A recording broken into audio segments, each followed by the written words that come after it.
Bonjour à tous et à toutes. Nous avons été heureux d'accueillir le vendredi 23 octobre 2015 Marc Crépon, directeur de recherche au CNRS et directeur du département philosophie de l'École normale supérieure.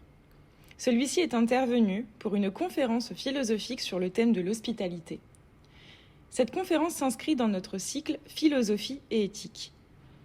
Laissons place dès maintenant à ces réflexions sur cette notion d'hospitalité. Nous vous souhaitons une excellente écoute. Merci de votre invitation. Merci à tous ceux qui se sont déplacés ce soir pour venir partager avec moi ces quelques réflexions autour de ce que je vais appeler plus généralement la question de l'étranger, mais qui aura effectivement à voir beaucoup avec l'hospitalité, avec la catégorie éthique de l'hospitalité. On est très souvent rattrapé par l'actualité. On est en fait tout le temps rattrapé par l'actualité quand on fait de la philosophie.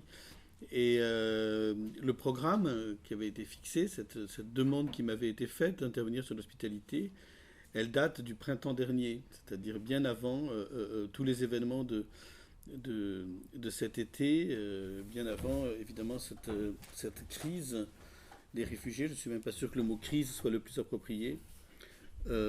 Qui nous a évidemment saisis, préoccupés, interpellés pendant tout l'été.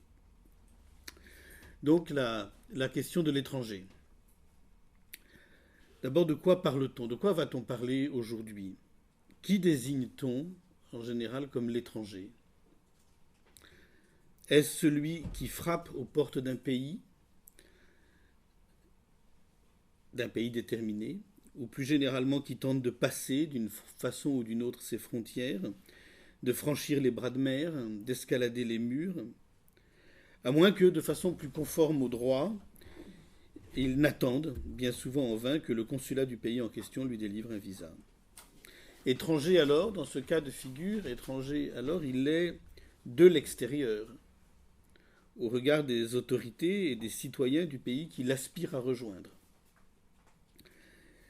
au regard des rivages qu'il a pour ligne d'horizon.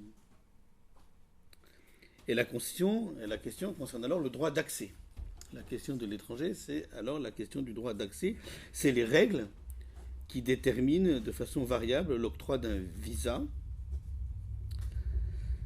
C'est les règles qui déterminent les critères qui en facilitent ou qui en compromettent l'obtention, selon la situation, la nationalité, voire l'histoire du demandeur, de celui qui demande à entrer. C'est les garanties qu'il peut apporter, les documents qu'il peut produire pour avoir le droit de venir, d'entrer.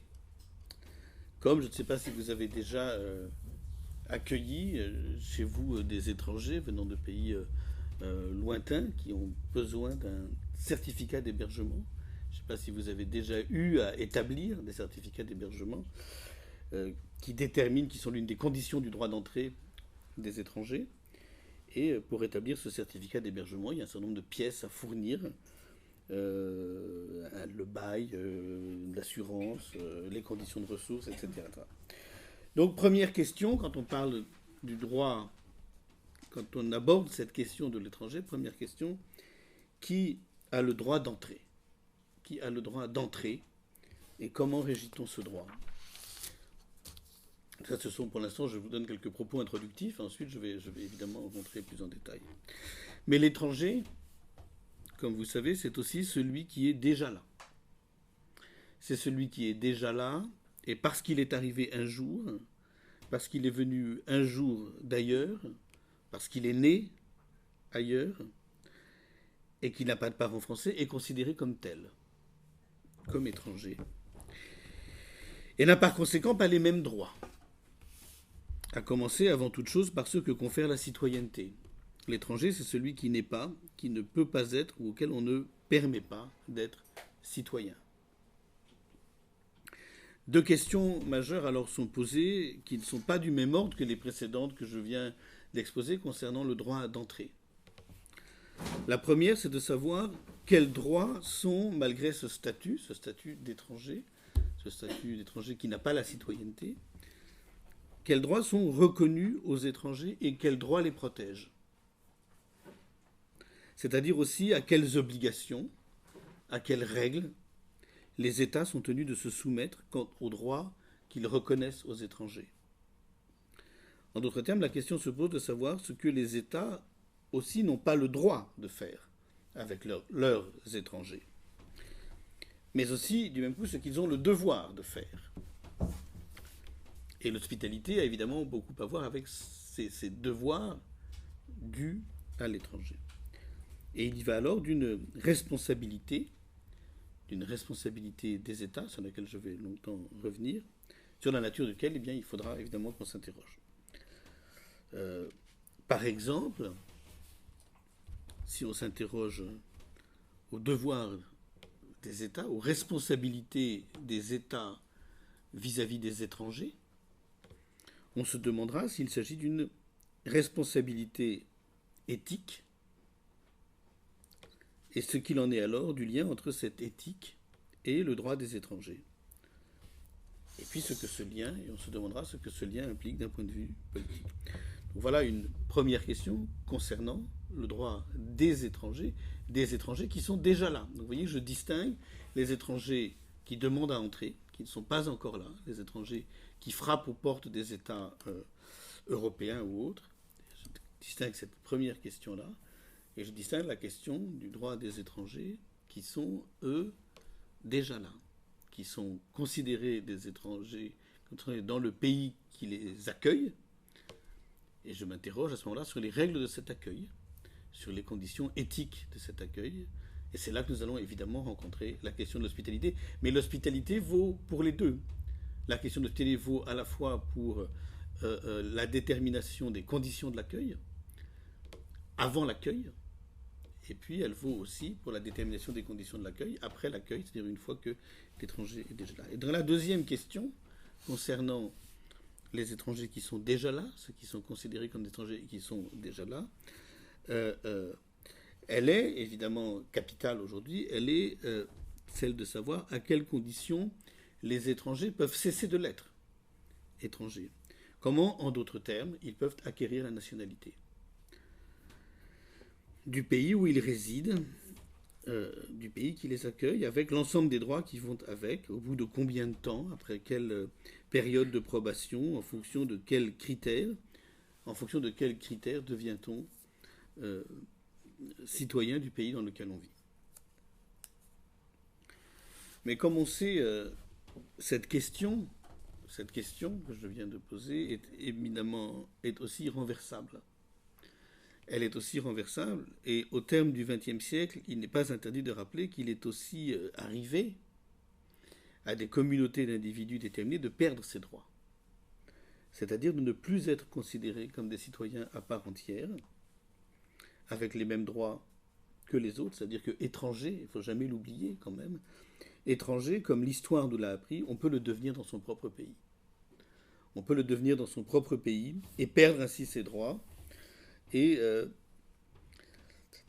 c'est une donnée que, me semble-t-il, on ne rappellera jamais suffisamment dans le contexte européen actuel, qu'on ne cesse de croître l'audience de formations politiques un peu partout en Europe, qui n'ont pas d'autre rêve et d'autre objectif que de revenir sur ces droits des étrangers, mais aussi de faire en sorte que ceux qui ont cessé de l'être, qui ont été autrement dit naturalisés, voient leur naturalisation compromise parce que remise en question. Donc, tous ces préliminaires introductifs, vous l'aurez compris, pour dire que dès que l'on s'intéresse à cette double question du droit de l'étranger et du statut d'étranger, à la nationalité et à la citoyenneté, c'est d'abord à une insécurité qu'il faut donner droit. Non au sens où d'aucuns veulent l'entendre, mais au sens où le droit des étrangers est loin d'être toujours synonyme de protection. Pour ceux qui y sont soumis, les étrangers, il arrive souvent qu'ils soient synonymes d'une insécurité. Il arrive qu'ils soient synonymes d'une insécurité lorsque les étrangers sont soumis à d'incessantes lorsque ce droit des étrangers est soumis à d'incessantes pressions politiques qui, comme vous le savez, sont allées beaucoup dans l'histoire de l'Europe ces dernières années, un peu toujours dans le même sens. Euh, c'est là un paradoxe sur lequel il convient de s'interroger, dès lors que un certain nombre de discours politiques sont de l'ordre de la stigmatisation des étrangers, comme c'est le cas aujourd'hui. Le droit qu'ils appellent, sous prétexte de protéger les citoyens, se retourne en menace pour ceux dont il régit les conditions d'existence. Ou plutôt, ce qui constitue une menace permanente pour les étrangers, ce qui constitue une menace permanente, c'est que ces conditions puissent s'aggraver. C'est qu'elles doivent nécessairement s'aggraver, c'est-à-dire dans l'ordre des questions que l'on vient d'aborder. Qu'est-ce que ça veut dire cette aggravation? Ça veut dire premièrement qu'il soit de plus en plus difficile d'entrer, que l'obtention du visa devienne une gageure impossible, réduisant les candidats au départ au choix de moyens illégaux de plus en plus incertains. C'est-à-dire plus il est difficile d'entrer, et plus évidemment se produisent des drames comme tous ceux auxquels nous avons assisté au fil de l'été. Donc, cette aggravation, c'est-à-dire cette transformation de la protection, de la supposée protection des citoyens en menace pour les étrangers, elle se traduit pour l'ordre d'élection, premièrement donc par le fait qu'il soit de plus en plus difficile d'entrer, deuxièmement que les droits de ceux qui résident soient compromis, troisièmement, que l'acquisition de la nationalité soit de plus en plus compliquée. Donc vous voyez que chacun des trois points que j'ai abordés de façon introductive se retrouve dans cette question.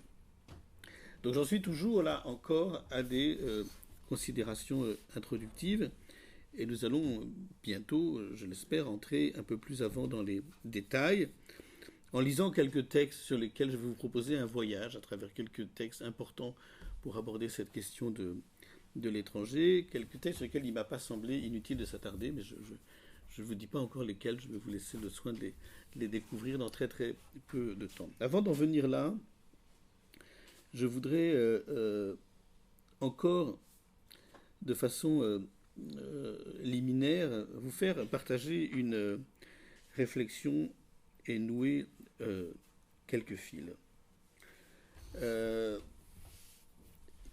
Dans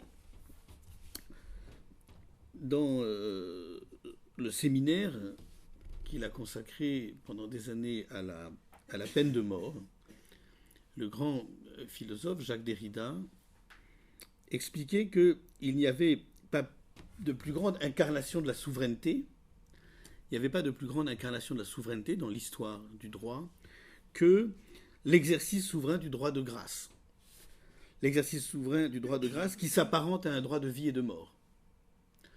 Le droit de grâce du souverain, c'est un droit de vie et de mort, et c'est l'exercice absolu de la souveraineté, parce que c'est un exercice au-dessus du droit. C'est-à-dire c'est un exercice qui n'obéit à aucune autre règle que la volonté du souverain. Donc c'est l'incarnation de la souveraineté.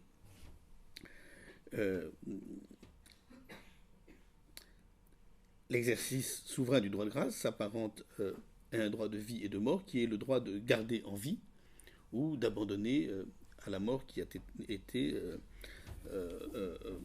l'objet d'un verdict. Or, il y a, et nous allons y venir d'ici un moment, parce que c'est un des auteurs sur lesquels je vais m'arrêter, justement, or, il y a aussi une autre question qui a retenu énormément l'attention de Jacques Derrida, en même temps qu'il s'intéressait à la peine de mort. Et c'est précisément la question de l'hospitalité. Et on voit à peu près au même moment, d'ailleurs il a consacré de très grands séminaires à la peine de mort, et il a consacré de très grands séminaires à l'hospitalité, et si vous allez n'importe où, quand des philosophes s'interrogent sur l'hospitalité, ils repassent souvent aujourd'hui par ces textes de Derrida qui sont très nombreux. Et ce sur quoi je voudrais attirer votre attention, c'est que l'hospitalité, c'est aussi une manifestation aujourd'hui de la souveraineté. C'est une des grandes manifestations de la souveraineté, une manifestation exemplaire liée au fait qu'elle s'exerce toujours à l'intérieur d'un territoire donné. Et nous venons d'en avoir évidemment tout au long de l'été une preuve tangible, c'est que qu'ont fait les États européens qui a en quelque sorte fait voler le rêve européen en éclats et l'idée de l'Europe en éclat, c'est de réaffirmer comme l'incarnation de leur souveraineté la possibilité de déterminer qui entre et qui n'entre pas. C'est exactement ce qui se passe en Hongrie, ce qui se passe en Roumanie, ce qui se passe en République tchèque, etc. Donc une autre grande manifestation de la souveraineté que l'exercice du droit de grâce, c'est le fait d'accorder ou de refuser l'hospitalité. Tout au long de l'été, les États ont voulu affirmer leur souveraineté en disant qu'ils étaient maîtres chez eux, c'est-à-dire maîtres de déterminer qui entrait, comment, les conditions, etc.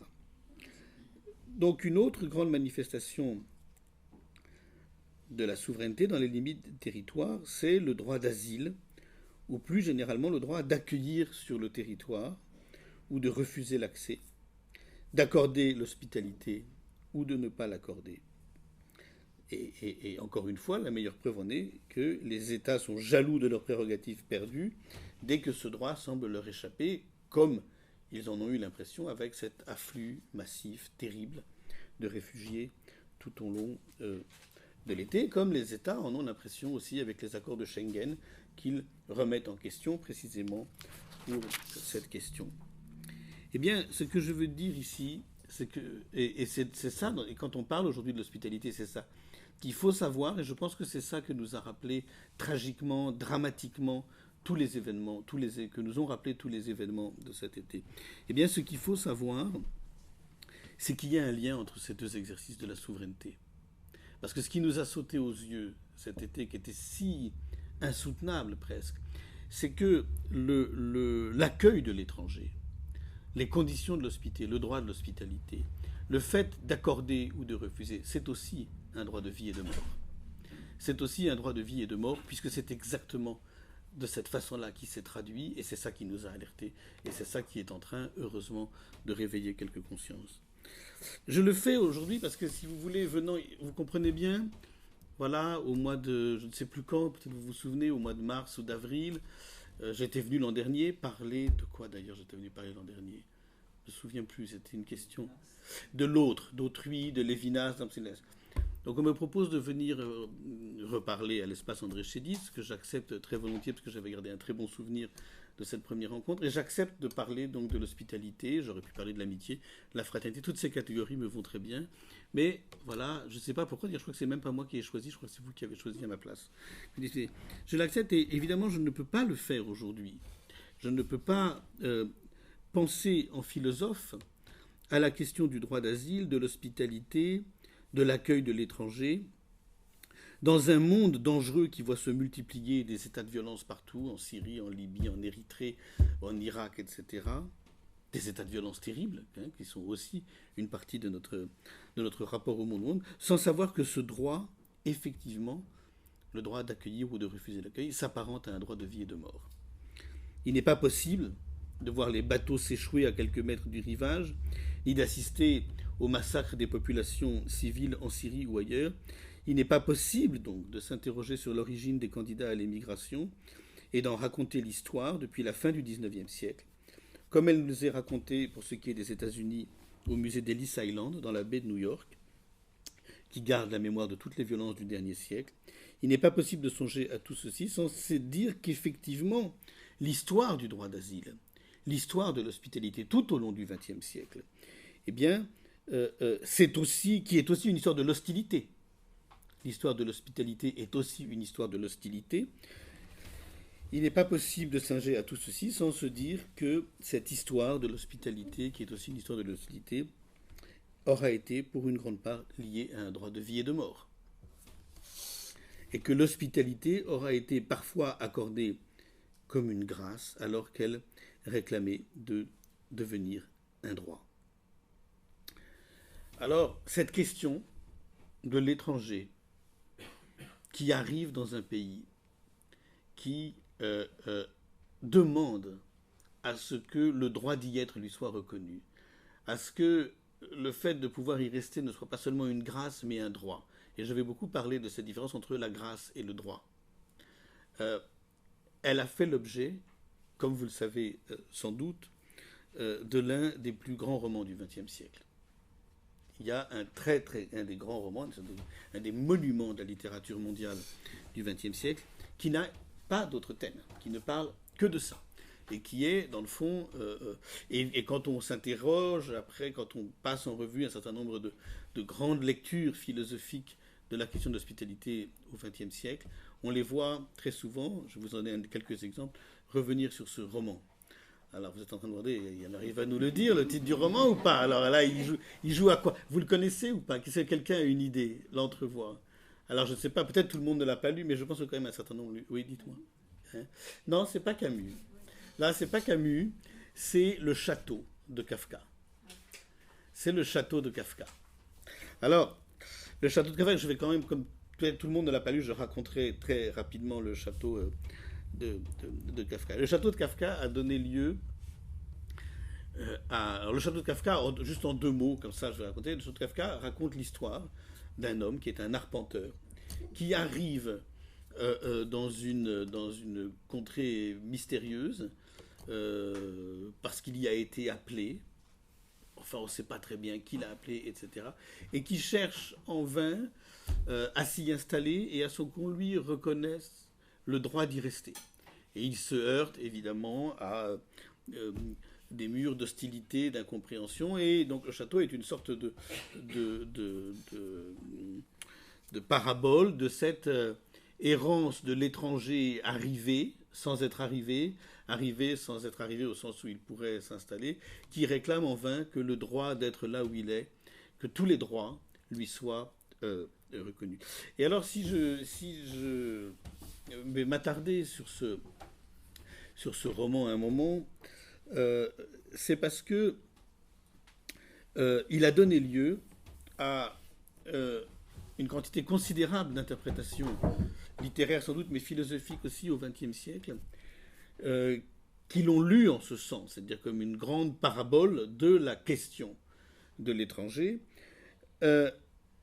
Et ce qui est très très significatif, c'est que parmi les plus grandes lectures qu'on a de ce roman, certaines sont écrites précisément dans les années 1930 ou pendant la Seconde Guerre mondiale, par des juifs allemands émigrés aux États-Unis, qui, eux, savaient très bien de quoi il était question quand ils lisaient Le Château et qui l'ont lu en ce sens. Et évidemment, l'une des plus grandes figures, c'est la première, et c'est surtout d'elle dont je vais parler, l'une des plus grandes figures qui incarne comme ça cette lecture de Kafka, c'est celle du philosophe dont vous avez forcément déjà entendu le nom, de philosophe Hannah Arendt.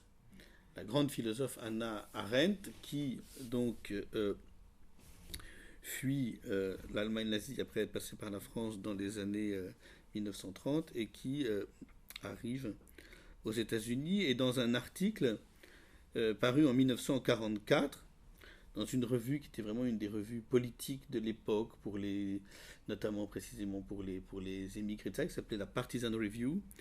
Elle propose une grande interprétation philosophique de Kafka, que vous retrouverez traduit dans un petit livre de Hannah Arendt qui s'appelle La tradition cachée. Et ce que Hannah Arendt dit à propos des romans de Kafka. Alors, je ne sais pas si vous en avez lu, si vous en connaissez, si vous connaissez Le Procès, Le Château, L'Amérique. Donc elle parle un peu de tout ça. Ce qui va nous intéresser, c'est Le Château, mais ce qu'elle dit des romans de Kafka, qui est tout à fait extraordinaire. Elle dit, et donc elle le dit pas à n'importe quel moment, elle le dit en 1944. Elle dit ce qu'on n'a pas bien perçu des romans de Kafka jusqu'à présent, ce que les premiers interprètes de Kafka ne pouvaient percevoir, ceux des années 20, les romans de Kafka datent des années 20, Kafka meurt en 1924, ce que les premiers lecteurs de Kafka ne pouvaient pas percevoir au même titre que les lecteurs des années 1940, qui étaient passés par une certaine histoire, eh bien, c'est que ces romans, à commencer par Le Procès, Le Château d'Amérique, comportent une critique implacable de la forme bureaucratique du gouvernement, qui se caractérisait notamment par une gestion très bureaucratique des innombrables nationalités et minorités qu'il a composé par une armée de fonctionnaires. C'est-à-dire que dans l'Empire austro-hongrois, qui est l'empire dans lequel écrit Kafka, parce que la République tchèque fait à ce moment-là, fait partie de l'Empire austro-hongrois, et bien dans cet empire-là, il y avait plein de minorités. Il y en avait plein des étrangers par rapport, enfin qui n'étaient pas vraiment des étrangers. Enfin, il y avait des minorités, il y avait plein de nationalités, et il y avait une gestion très bureaucratique, une gestion autrichienne très bureaucratique de toutes ces minorités par une armée de fonctionnaires. Et ce que dit Hannah Arendt, c'est que c'est ça, donc c'est cette expérience dans le fond de cette gestion bureaucratique de la diversité, pour dire les choses comme elles sont. C'est cette gestion bureaucratique de la diversité qui est l'une des origines, l'une des sources de l'inspiration romanesque de Kafka. Et elle rappelle cette anecdote, effectivement, qu'on trouve dans le journal de Kafka, qui est très significatif. On ne s'imagine pas Kafka comme quelqu'un de très très engagé sur un terrain politique ou autre, etc. Sauf qu'on voit, quand on lit le journal, il y a le récit extrêmement précis de Kafka se démenant comme un beau diable pour obtenir un permis de séjour à des juifs de l'Europe de l'Est qui comptaient parmi ses amis et qui étaient à la recherche d'un tel permis. Donc les mailles de la bureaucratie, ces filets, ces raies dans lesquels il était, dit Hannah Arendt, préférable de ne pas tomber et auxquels pourtant les étrangers ne pouvaient échapper, eh bien il est significatif que pour Hannah Arendt et pour Kafka, si l'on en croit la façon dont elle le lit, alors qu'elle est elle-même en exil, ce soit pour des étrangers en quête d'un permis de séjour qu'elles doivent être comprises comme une condamnation. Il savait, elle a évidemment pensé à toutes ces histoires, penser à l'omniprésence dans les romans de Kafka de l'appareil judiciaire bureaucratique, le procès que tout le monde connaît. Et voici ce que Hannah Arendt écrit à propos de Kafka. Il savait, écrit-elle, que si l'un d'entre eux, c'est-à-dire un de ses amis juifs d'Europe de l'Est, que si l'un d'entre eux s'était un jour empêtré dans les mailles de l'appareil bureaucratique, comme tous les héros de Kafka semblent être empêtrés dans ces mailles-là, etc., il aurait été lui aussi condamné. Donc voilà ce qu'il y a. Il savait que si l'un d'entre eux était un jour empêtré dans les mailles de l'appareil bureaucratique, il aurait été lui aussi condamné. Et elle précise, à ce moment-là, Hannah Arendt, lisons toujours le procès, ceci qu'il faut rappeler chaque fois qu'il est question du statut des étrangers et de leurs droits, et de l'appréciation de leur situation par des fonctionnaires chargés d'appliquer et d'interpréter la loi, dans leur cas singulier, ceci qui reste malheureusement d'une persistante actualité, qui est une vraie source d'interrogation. Voilà. La toute-puissance de la bureaucratie impliquait, je cite Hannah Arendt, la toute-puissance de la bureaucratie impliquait que l'interprétation de la loi devienne un instrument de l'illégalité, où l'incapacité persistante à agir des interprètes de la loi était compensée par l'automatisme absurde en soi de la hiérarchie inférieure des fonctionnaires auxquels on laissait tout pouvoir de décision. Alors c'est une question abyssale, celle-là, parce que c'est une question, dans le fond, qui nous est rappelée quotidiennement et encore très récemment, c'est-à-dire finalement quand on a d'un côté donc ce fait que l'accueil de l'étranger, que l'hospitalité n'est quand même pas, et c'est ce qui nous a été brutalement rappelé cet été, sans rapport avec un droit de vie et de mort. Et d'un autre côté, on a cette immense question, mais qui le décide au bout du compte? Qui décide d'accueillir? Qui a le pouvoir souverain d'accueillir? Et c'est ça que décrit exactement Hannah Arendt, d'une façon absolument terrible. La toute-puissance de la bureaucratie impliquait que l'interprétation de la loi devienne un instrument de l'illégalité, où l'incapacité persistante à agir des interprètes de la loi était compensée par l'automatisme absurde en soi de la hiérarchie inférieure des fonctionnaires auxquels on laissait tout pouvoir de décision. C'est-à-dire que dans le fond, à un moment donné, il n'y a plus de règles qui s'appliquent. À un moment, il n'y a pas de règle absolue. Donc à un moment, il y a, ce qui est vrai, c'est que c'est abandonné au bout d'un moment entre les mains du fonctionnaire qui décide, et le fonctionnaire qui décide a le pouvoir arbitraire de dire oui ou non. Mais, comme je le disais à l'instant, donc ça c'est quelques éléments que c'est quelques clés que donne Hannah Arendt. Alors il y en a beaucoup d'autres, on n'est pas forcé de dire, que donne Hannah Arendt pour lire le procès de Kafka. Essentiellement le procès. Mais comme vous le savez, comme je viens de le rappeler, c'est surtout en lisant Le Château que Hannah Arendt place la question de l'étranger, et plus spécifiquement celle du droit des étrangers, donc auquel j'ai décidé de consacrer mon intervention aujourd'hui, au cœur de son interprétation. Je ne vais pas rentrer dans les détails de cette interprétation parce que ça pourrait nous retenir des heures, et ni vous ni moi n'avons le temps.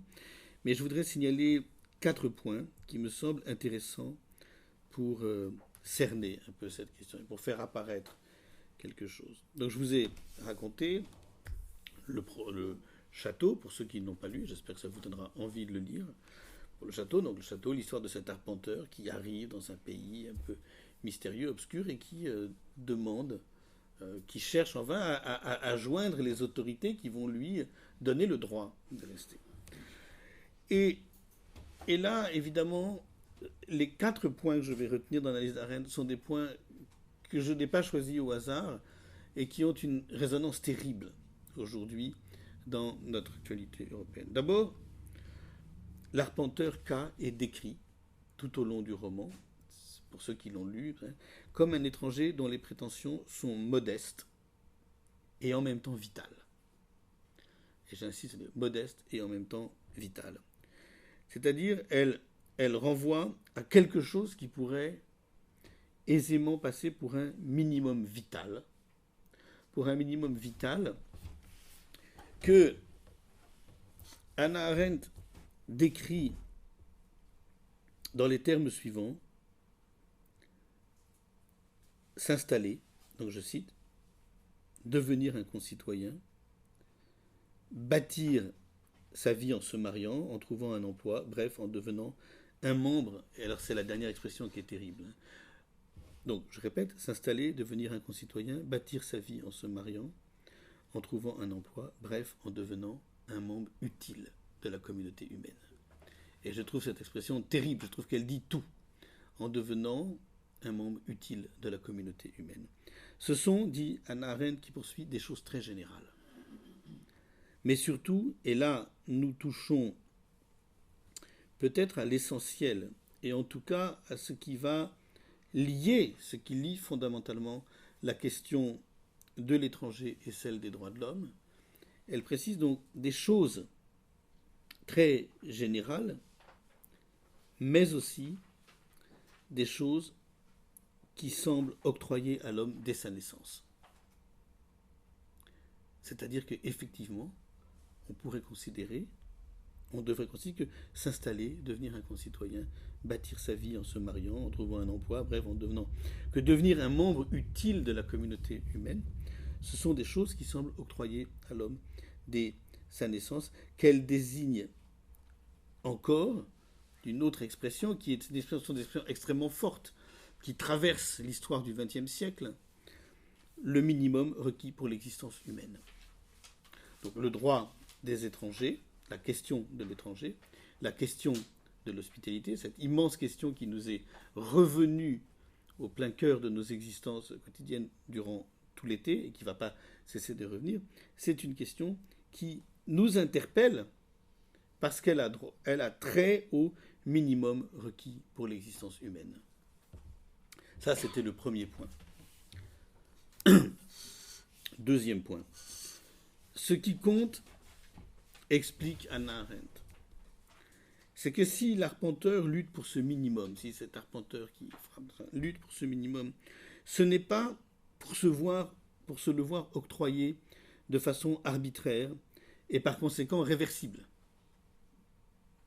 Ce qu'il désire, qui est aussi la source sans fin de tous ces malentendus avec les villageois, parce qu'il a des conflits avec les villageois quand il arrive dans le village qui est au pied du château, ce qu'il désire, et c'est ce que ne lui reconnaissent pas les villageois, c'est que ce minimum vital, ce minimum requis pour l'existence humaine, lui soit reconnu comme un droit. Je cite encore Hannah Arendt, parce que ce sont des phrases qui portent jusqu'à nous. Il n'acceptera rien de moins que son droit. Il est prêt à faire toutes les démarches nécessaires pour obtenir le permis de séjour, mais il ne veut pas qu'on le lui accorde comme une grâce.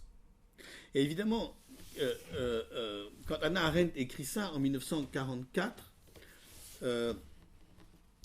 ce qu'elle écrit là, c'est l'histoire de milliers et de milliers, dizaines de milliers d'émigrants arrivés aux États-Unis pendant la guerre, de juifs émigrants arrivés aux États-Unis, qui ont cette expérience-là. Il veut un droit, et non, qu'est-ce que ça veut dire un droit? C'est-à-dire, et non un privilège, une faveur, un don, c'est-à-dire l'effet d'une décision souveraine et arbitraire. Et le troisième point, maintenant, le troisième point, j'ai dit qu'il y aurait 4 points. Le troisième point, ce que nous apprend le château de Kafka, mais peu importe le château de Kafka, ce qui est important, c'est ce qu'en dit Hannah Arendt et qui nous fait réfléchir. Le troisième point est qu'il est plus difficile, explique Hannah Arendt, d'obtenir un droit qu'une grâce.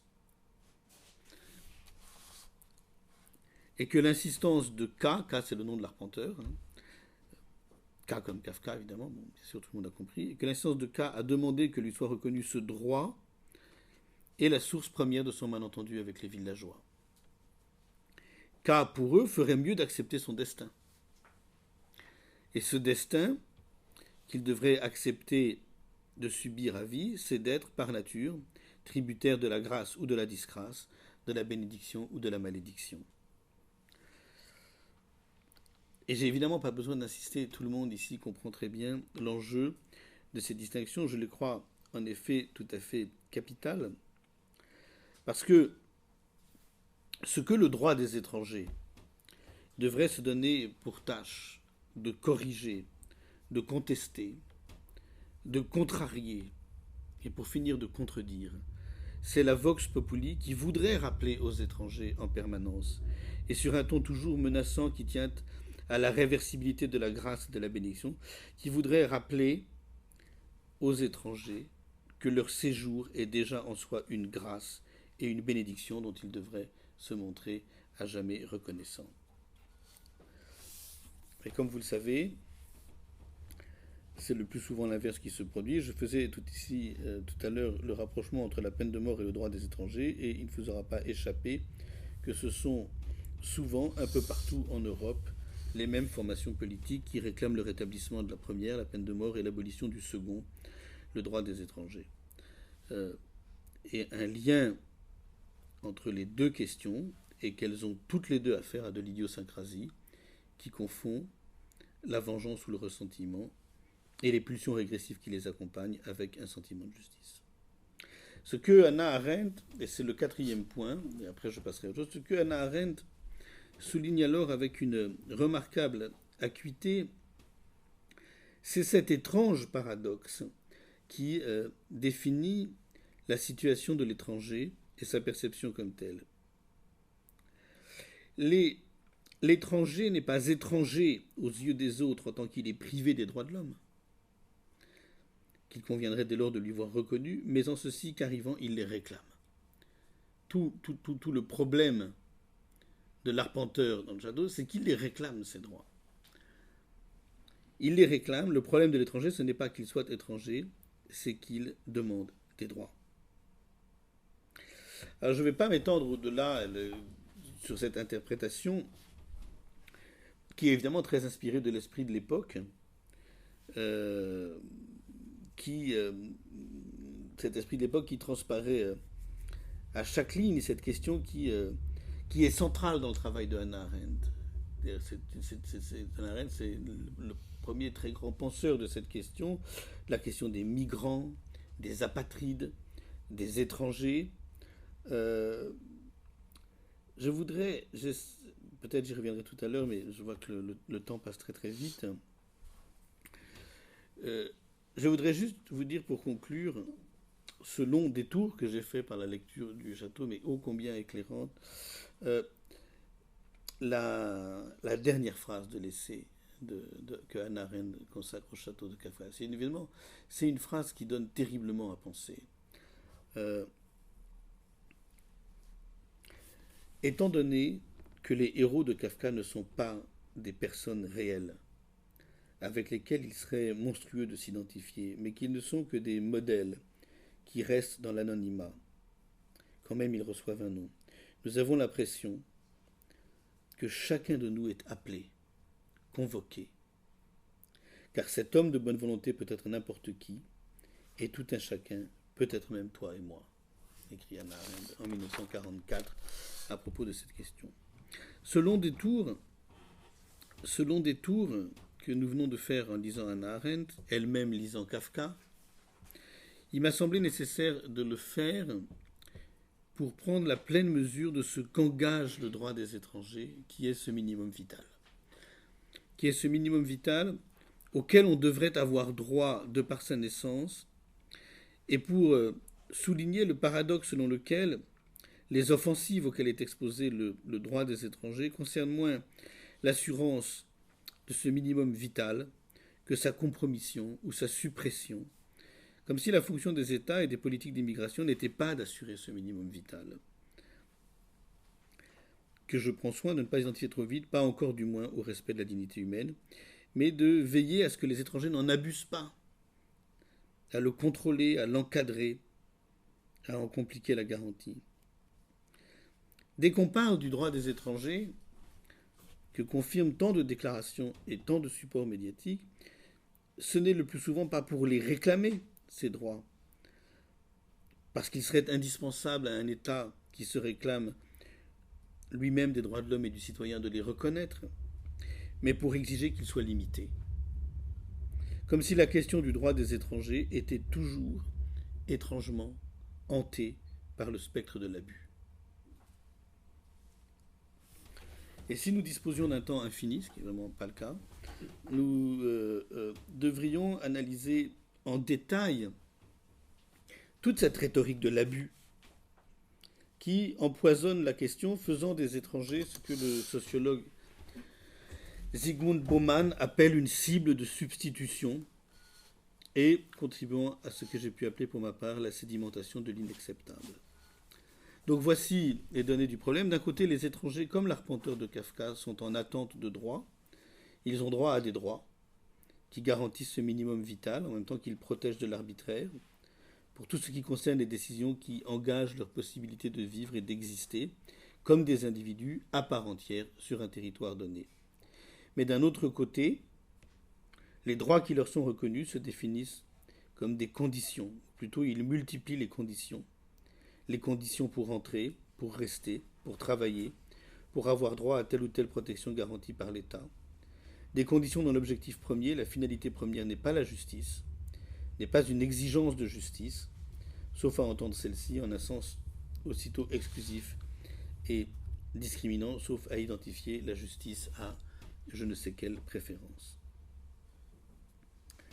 Donc, vous l'aurez compris, je suis en train d'essayer de dessiner le cadre très général, en réalité, du questionnement philosophique qu'appelle le droit des étrangers. C'est à la fois un cadre éthique, s'il est vrai qu'il s'agit de se demander avec quel principe de justice ces conditions entrent en conflit ou en tension. Mais aussi un cadre politique qui renvoie au moins à la question essentielle aujourd'hui d'une politique des affects, et plus précisément à cette culture de la peur dont les gouvernements démocratiques ne résistent pas toujours à la commodité de s'en faire une arme. Le droit des étrangers, autrement dit, question absolument essentielle aujourd'hui au fonctionnement de toutes les démocraties occidentales, le droit des étrangers, c'est une question qui est toujours susceptible d'être instrumentalisée au profit de la culture de la peur. Et enfin, troisième cadre, donc éthique, politique, et un cadre cosmopolite. La question du droit des étrangers engage en effet la relation entre les États et elle n'est évidemment pas indifférente à l'état de ces relations. C'est même ce qui rend ce droit très fragile. Et vous savez ou vous ne savez pas que l'un des textes majeurs de la tradition philosophique, l'un des très grands textes que tous les étudiants sont censés connaître et sur lequel travailler et sur lequel il m'est arrivé bien souvent de faire cours, c'est celui que, des grands textes concernant l'hospitalité, c'est celui que lui consacre Kant, Emmanuel Kant, dans un texte très important qui date de 1795, qui est son projet de paix perpétuelle.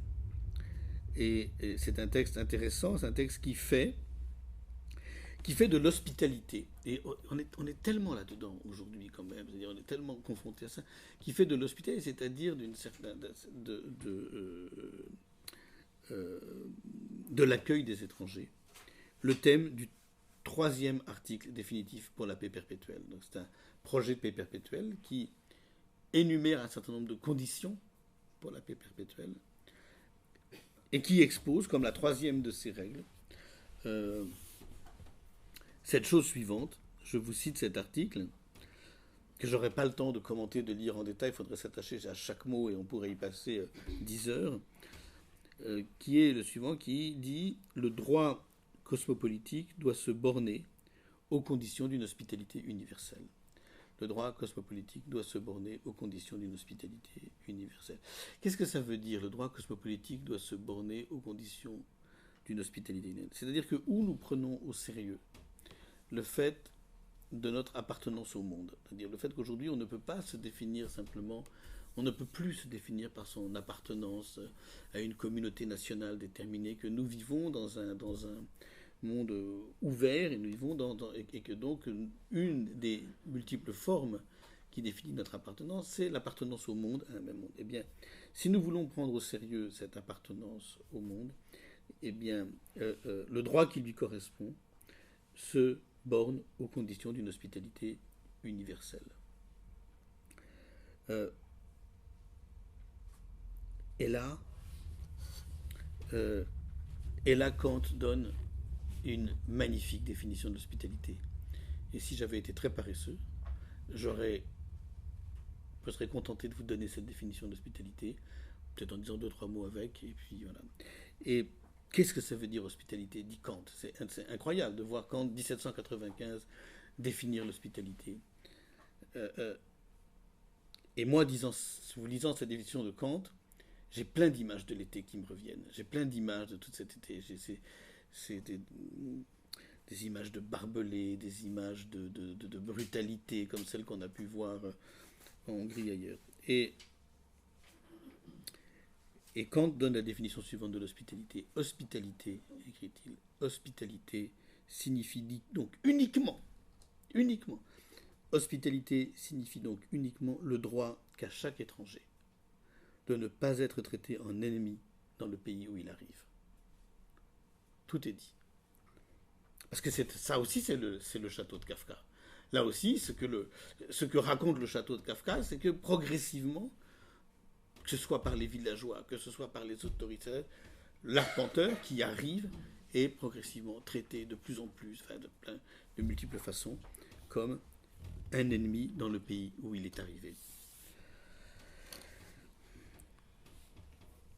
Je voudrais maintenant, il ne me reste pas beaucoup de temps, alors je ne sais pas si je vais y arriver, parce qu'il reste à peine 10 minutes, un quart d'heure, donc j'ai 2 possibilités, soit j'essaye d'amorcer un tout petit peu, soit il y a des questions, et s'il y a des questions, parce que évidemment que tout ce que je viens de dire, vous avez le droit de ne pas être d'accord, hein, vous pouvez être d'accord ou pas d'accord, ça peut même vous avez même le droit de vous opposer à ça, si vous n'êtes pas d'accord avec ce que j'ai dit, exposé, si vous avez besoin d'explications, soit je fais ça, soit je vous explique très vite la différence entre hospitalité conditionnelle et inconditionnelle dans cet immense corpus de textes de Derrida. Mais en 10 minutes, ça va être très difficile, mais je peux essayer, je l'ai déjà fait. Ça dépend simplement de vos questions. Je ne veux pas non plus... J'avais dit que je ne parlerais pas plus de 3 quarts d'heure, ça fait déjà 50 minutes que je parle. Euh, euh, c'est normal. Ce que je vous présente là, pour ne rien vous cacher, je l'extrais d'un cours que je fais tous les ans euh, à l'école normale, donc à des étudiants. D'ailleurs, ce sont des gens qui préparent les grands concours de l'administration. Et c'est un cours que je fais avec mon collègue, qui est le grand professeur de droit de l'école normale, et ça s'appelle Introduction au droit et à la philosophie du droit. Et nous avons une longue séance de 3-4 heures où nous croisons des perspectives juridiques qui ne sont pas les miennes, et des perspectives philosophiques sur cette immense question du droit, du droit des étrangers. Donc non, je ne peux pas réduire 2 heures de cours en 1 heure, d'autant plus que voilà, j'apporte beaucoup de précision. Donc, est-ce que vous avez des questions? Oui, monsieur, je vous écoute. C'est plus une remarque qu'une question. J'ai entendu beaucoup de fois la locution droit des étrangers et jamais devoir des étrangers. Mais oui, je vois bien. Pourquoi la question que je voudrais poser, c'est pourquoi les étrangers devraient-ils avoir des devoirs spécifiques différents de ceux de tous les autres citoyens dans lequel... Donc, si vous voulez, moi, à ce moment-là, je suis d'accord pour parler. Si vous voulez, la différence, quand même, c'est que lorsque, dans un pays donné, si vous me dites qu'il y a des étrangers qui arrivent, qui ne se reconnaissent pas de devoirs, c'est une immense question, on peut rester là-dessus. Mais dans un pays donné, celui-ci ou un autre, l'État ne fait pas de distinction entre les devoirs des étrangers et le devoir des autres. Il y a des devoirs communs pour tous ceux qui se soumettent aux lois du pays dans lequel ils sont. Donc, en un certain sens, la question du devoir des étrangers ne se pose pas. La question qui se pose, c'est celle du devoir de tous. Donc, vous entrez dans un pays donné, vous avez les mêmes devoirs que les autres, vous avez les mêmes obligations que les autres. D'ailleurs, les étrangers payent des impôts comme tout le monde, enfin, sont censés en payer, bon, etc., etc., etc. Par contre, les États font une distinction entre les droits des étrangers. Donc la question du devoir des étrangers n'est pas une question politique. C'est pas un problème politique. C'est même pas un problème éthique. Après, que on puisse évidemment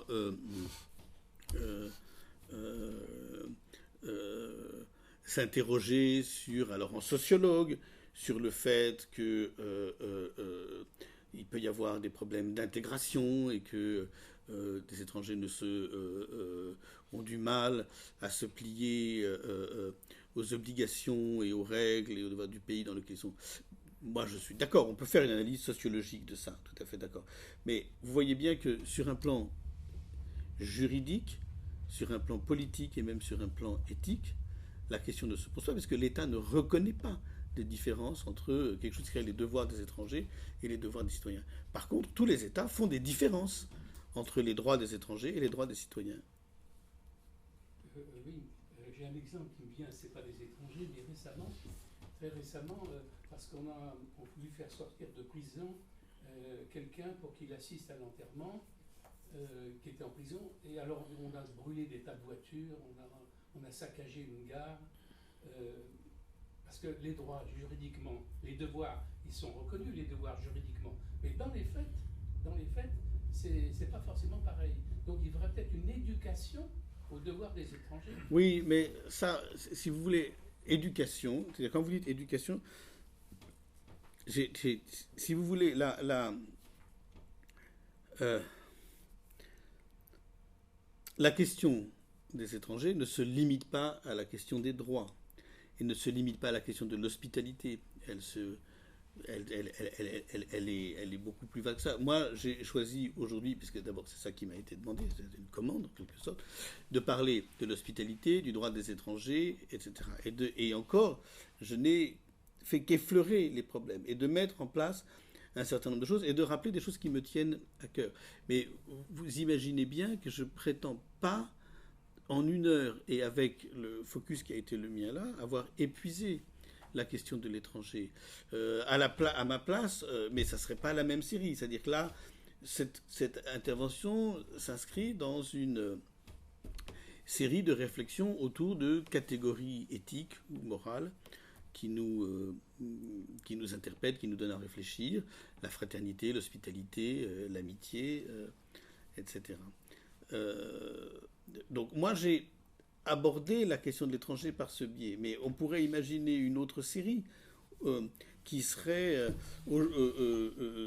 avec de tout autres intervenants, où je suis pas sûr que je serais la personne la plus qualifiée pour intervenir, qui seraient les problèmes de l'intégration. Et là, c'est un autre angle d'attaque. C'est une autre question. Elle ne se place pas forcément sur un plan philosophique. C'est pas sûr que le philosophe soit le mieux à même d'en parler, même si j'aurais quand même des choses à dire là-dessus. L'historien peut avoir des choses à dire en rappelant l'histoire.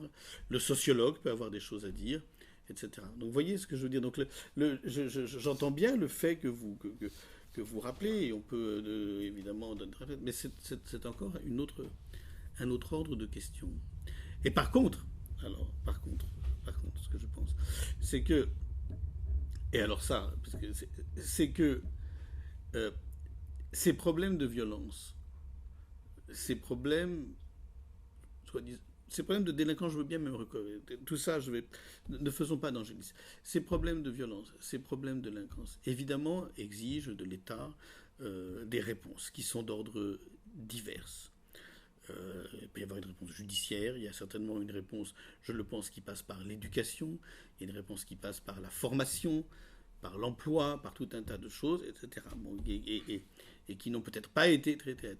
Mais là où je serais formel, c'est que ça ne justifie aucune restriction des droits. C'est-à-dire que ce n'est pas par la restriction des droits que ces questions-là seront résolues. Voilà. Donc ça ne veut pas dire qu'elles n'ont pas à l'être, ça ne veut pas dire que ce n'est pas un immense problème qui touche toutes les sociétés démocratiques, celles-là comme les autres, et de façon visible, et de façon préoccupante, mais il y a justement des amalgames qu'il ne faut pas faire, des confusions qu'il ne faut pas faire. Et le travail du philosophe, il est modeste, parce que le philosophe, il n'a pas... Je déteste les philosophes qui parlent de tout, qui pensent qu'ils ont réponse à tout et qui savent tout. Le travail du philosophe, il est toujours le même. Et c'est un travail extrêmement modeste. C'est d'essayer de mettre un peu de clarté dans les termes, un peu de clarté dans les problèmes, un peu de distinction, comme le faisait Descartes.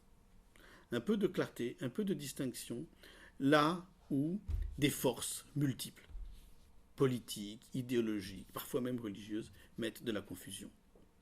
C'est ça la vocation critique de la philosophie. C'est ramener la clarté et c'est ramener l'exigence d'un effort de clarté quand la confusion domine. Voilà. Et évidemment, ces questions font aujourd'hui l'objet de la plus extrême confusion. Parce que ce sont des questions par lesquelles on se sent concerné, ce sont des questions qui ont à voir, je n'ai pas voulu traiter cette question-là, qui ont à voir aux affects, enfin, qui ont à voir avec les émotions. Et donc tout ça appelle voilà, une démarche critique de clarification.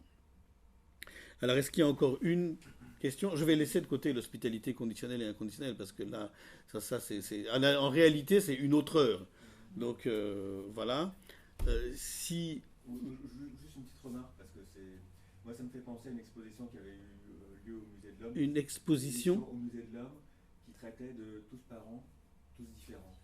Et en fin de compte, ça dépend du regard que l'on porte sur l'autre.